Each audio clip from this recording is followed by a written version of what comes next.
Happy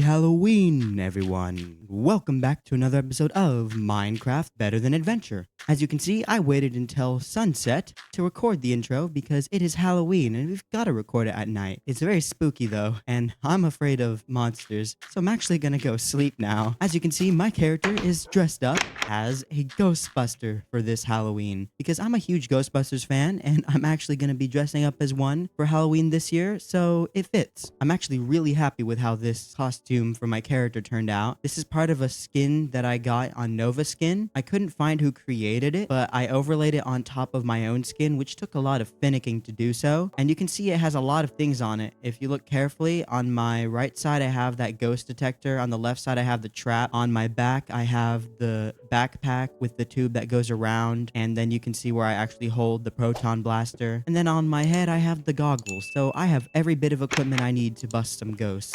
So we're inside of the mob farm today because I want to check if we've gotten any string. There's a high likelihood we haven't. That is not string. It's a lot of bones though, which I guess is still very fitting. Oh my goodness, what am I going to do with all of this? Wow, I should really check up on this more often. What can I do with all of this sulfur and bones and cloth and oh my goodness, chain. Chain will be very helpful. Ooh, okay, that scared me. Yeah, it looks like we actually don't have any string around. This mob farm does not produce any spiders, which means I don't have any string, which means I can't make any more cobwebs than we currently have, which is very awkward because that's what I planned to do for this video. Just some basic Halloween decorating as we talk about the spooky season. I know not everyone celebrates Halloween, but it's sort of a big thing for me. Oh, look at this. So these jack-o'-lanterns were crafted 2 years ago today. These were crafted for my first Better Than Adventure Halloween, and I remember decorating up for them before never uploading again and missing Halloween. This time though, we actually are able to celebrate Halloween. These jack-o'-lanterns are 2 years old, and these cobwebs are also from that time. So I don't have any build plan for today. I mostly just wanted to talk about Halloween and get an episode out for this week for you all, as this is a bit of a laxed week for me when it comes to uploads because it's the final week before early applications for college are due. But that doesn't mean that I can't have some fun here in Minecraft, so that's what I'm doing today. So a bit of a fun fact, these posts right here, they started 2 Halloweens ago as posts to hold up these 12 jack-o'-lanterns that we have. I threw around some jack-o'-lanterns and some cobwebs and called it a day last Halloween, and I will probably be doing that again this Halloween. But you know what? At least I dressed up and I have some Halloween stories to tell. I'd love to put more effort and production into my video, but unfortunately I just don't have the time to do so. However,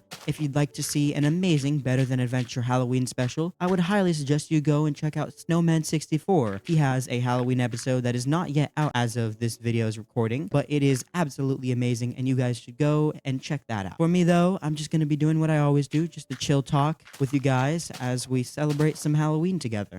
First off, I wanted to ask you guys, what is your favorite candy? If you go trick-or-treating, what's the favorite candy you like to get? For me, it's the giant chocolate bars. My second favorite are always the gummies. I actually really like gummies as well, but my number one is always the giant chocolate bars, specifically the giant ones. I haven't been trick-or-treating in a while though. I will still be dressing up as a Ghostbuster for my school though, so that's nice. All right, so we're out here because I want to start placing some pumpkins. I also brought around a few oak fences, but not many. So what my plan is, this is just a very lazy plan, is I want to take some of these and I want to start just placing some pumpkins around. You gotta at least have a jack-o'-lantern on your porch. Just some fun placing around some jack-o'-lanterns. And it's actually really convenient because right now it is actually the season of fall in my Better Than Adventure world. So we've got the orange leaves and it just fits perfectly for this episode. As it gets dark, I actually won't be sleeping. It's a bit of a risk considering I'm not wearing any armor, but I kind of want to let it get dark a bit, you know, just do some dark wandering around. So first I'm going to place as many of these jack-o'-lanterns as I can. I'd love to build like a scarecrow or something to celebrate Halloween, but I'm not really sure where I would put it. So for now, I'm gonna hold off on that. Well, it is getting dark now, and as I said, I'm gonna try my best not to sleep yet. I'll wait until like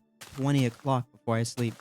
I want to see how long I can go before I get too scared of the night. I also figured because this is supposed to be a little house here, every house has to have at least one jack-o'-lantern. I'll place some of the cobwebs around here too because this house is decorated for Halloween. We're wandering around in an area that's not very well lit, so we're actually risking it a lot here. And you know what? Of course the schoolhouse would have a jack-o'-lantern as well. The kids made it. I swear that my world is haunted sometimes, you know? Like if I come up here and I walk over here, you know, I swear my world is haunted. But you'll notice just some floating logs here. That's because the leaves disappeared from these trees. I've covered this before, but I thought it was perfect for this episode. Well, it's 20 o'clock now, so let's take the secret way into our room here and sleep. So I have a Halloween story I'd like to tell you all. And this one starts when I was like 6. So my family and I, we would always go trick-or-treating out of our neighborhood. We never went trick-or-treating in our neighborhood. We'd always go to the rich neighborhoods and try to get the best candy. So one Halloween night, as we are trick-or-treating in the rich neighborhood,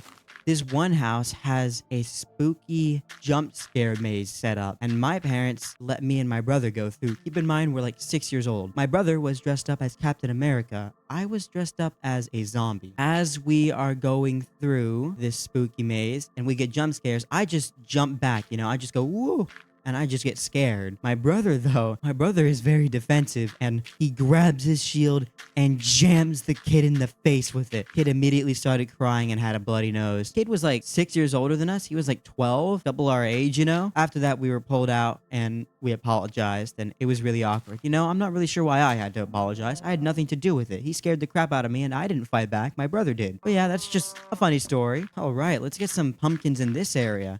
So I thought maybe right here would be good. And then we're on our final jack-o'-lantern here. So maybe this one can just go right here. And now we get to have the fun of making some more jack-o'-lanterns. So from what I can tell, you just go up to it and it's not a shear, it's an axe, right? No, it's not an axe. Oh, it's a sword. Okay, so you go up to it with a sword. Cool. Now we have carved pumpkin. Can I put this on my face? Ooh, I can. Look at me. I'm the white pumpkin. Except my pumpkin isn't white. But every single time I wear a pumpkin head, that's what I think of. So now, if we combine this with a torch, that's not how you do it, is it? Oh, there we go. You put it on top of a torch, and bam, you get a jack-o'-lantern. For any of you guys that have done anything Halloween related, what's your favorite Halloween memory? What's a cool story you have from a Halloween night? Even though these medieval churches would call Halloween the Devil's Day, I'll throw a pumpkin in front of it as well because this medieval church is cool. Let's throw some cobwebs around our base just as we did 2 years ago. A few cobwebs here and there. We've got one left, so let's throw it in like in the corner up here. So let's head over to the western area and place over some more jack-o'-lanterns over here. This is such a fun little episode. So like my idea here is, of course, there's gonna be a jack-o'-lantern outside, you know, right on display right here. But like, what if they have one on the shelf here? Now let's figure out some other places for some jack-o'-lanterns.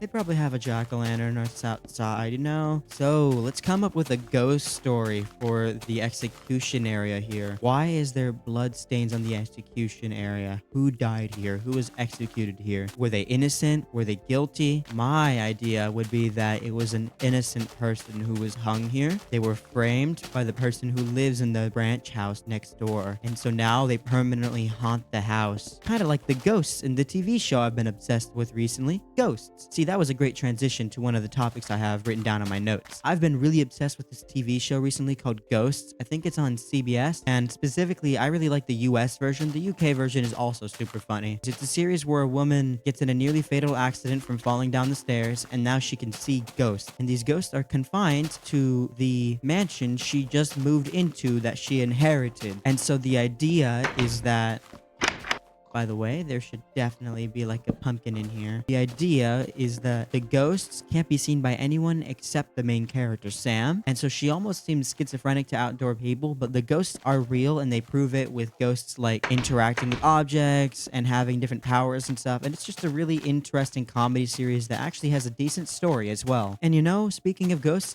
I swear ghosts exist. Like in real life. I have had some of these spookiest things happen to me that can't be explained by anything other than ghosts. But what do you guys think? Do you guys believe in anything paranormal? One more jack-o'-lantern and it's gonna go to the haunted ranch house here. Speaking of haunted, maybe this tavern was closed because it's also haunted, because you know it's right next to the execution area. There we go. The ranch house has a jack-o'-lantern as well. Everyone's got to carve a jack-o'-lantern on Halloween. It's just tradition. All Hallows Eve is what they'd call it here. Actually, no, they wouldn't. I'm pretty sure Halloween had already caught on by the time the West was blowing up. Though I don't think they celebrated it, so I don't think it matters. I had a very silent walk that could just walk up on someone and go boo, and they wouldn't even know I'm there. Sometimes I still do that at school, just not as often. So we've got 2 more oak fences. and 2 more jack-o'-lanterns. I thought that, of course, this house would celebrate Halloween, but they'd probably have theirs on a goalpost right here. All right, so we have one last jack-o'-lantern left, but before I place this jack-o'-lantern, I have one last story to tell you all. It has to do with a corn maze. First off, have you guys ever been through a corn maze? They're kind of cool. A hedge maze, a corn maze. Anyways, there was this corn maze set up near a pumpkin patch one year that I went to, and me and my mother decided to go through it. However, we got lost and we spent 2 hours inside of that corn maze. And when we eventually left, one of the staff members of the pumpkin patch told us that it was in fact not a corn maze, and we had just gotten ourselves lost inside a field of corn. You know, just a weird and funny story. And we've now finished everything up, so I'm out of time for this episode, unfortunately, which means let's get straight into the sign garden. First up is Endless Pain. Then we have Danielle 29, Oculus, Deciberry, Pole Buster, Quadrilige, Snail Badnik Enjoyer, Denicillin, and finally, The Desolator. An absolutely massive thank you to these 9 people for watching until the end of last episode. We are getting very close to running out of room in the sign garden for this level, and we're gonna have to make yet another level, which is just wild to think about. You guys are amazing. Comment "Hallow" in the comments down below if you made it this far into the video. Have a happy Halloween to anyone who celebrates it, and I will see you all in the next one. Bye bye.